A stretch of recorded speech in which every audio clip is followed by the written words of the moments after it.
The suspect in an apparent assassination attempt against former President Donald Trump is due in federal court today, and the search continues for suspects in Saturday's deadly mass shooting in Birmingham, Alabama. Good morning, I'm Kevork Coleman from NPR News, and here are today's top stories. Israel has been heavily bombarding the south of Lebanon while calling for civilians to leave. The attacks between Israel and the militant Lebanese group Hezbollah are among the heaviest since the Gaza war began last October. NPR's Jane Araf has more from Beirut. Lebanon's state news agency said the latest Israeli strikes for the first time reached 80 miles north of the border into central Lebanon. Israel and Hezbollah have launched hundreds of attacks across the border since a wave of Israeli strikes in Lebanon last week. They included exploding pagers and walkie-talkies and the killing of a senior Hezbollah commander in an airstrike in Beirut Friday. Lebanese authorities said the death toll in Friday's attack has risen to more than 50 people, including women and children, as more bodies were recovered from the rubble. Lebanon's information minister, Ziad Makari, told Reuters his ministry had received a recorded call to evacuate the building in Beirut. He dismissed it as psychological warfare. Jane Araf, NPR News, Beirut. House Speaker Mike Johnson and Senate Majority Leader Chuck Schumer have struck an agreement on a short-term spending bill.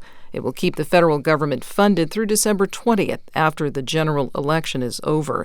The bill drops a controversial provision that says undocumented migrants in the U.S. cannot vote. That is already illegal. The man who's been arrested in connection with an apparent assassination attempt on former President Donald Trump will be in federal court today in Florida. NPR's Greg Allen reports the suspect is being held now on federal weapons charges. Although he's in court for a detention hearing in which he could ask for bail, Ryan Ruth is not expected to be released anytime soon. Prosecutors have already indicated they believe he's a flight risk and that he could be a danger to the community. For now, Ruth is being held on charges of illegal possession of a firearm as a convicted felon and possession of a firearm with an obliterated serial number. While there's no federal statute for attempted murder, there are a host of other crimes Ruth could potentially be charged with. They include threats to kill a former president and assault on a federal law enforcement officer. Stacked with the weapons charges, Ruth could be looking at a prison sentence of 60 years or more. More charges and an indictment are expected later this week. Greg Allen, NPR News, West Palm Beach, Florida. Authorities in Birmingham, Alabama say they still don't have anyone in custody in connection with Saturday night's deadly mass shooting.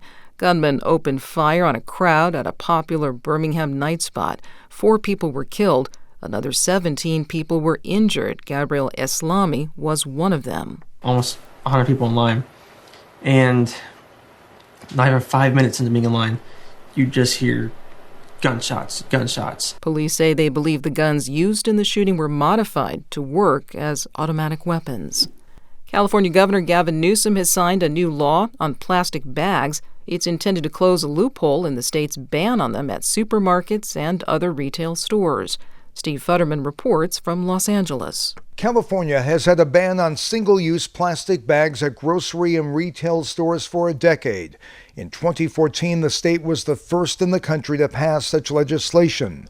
But there was a loophole. Stores were allowed to sell thicker, reusable plastic bags for 10 cents. However, not enough people reused, resulting in more plastic waste than ever before.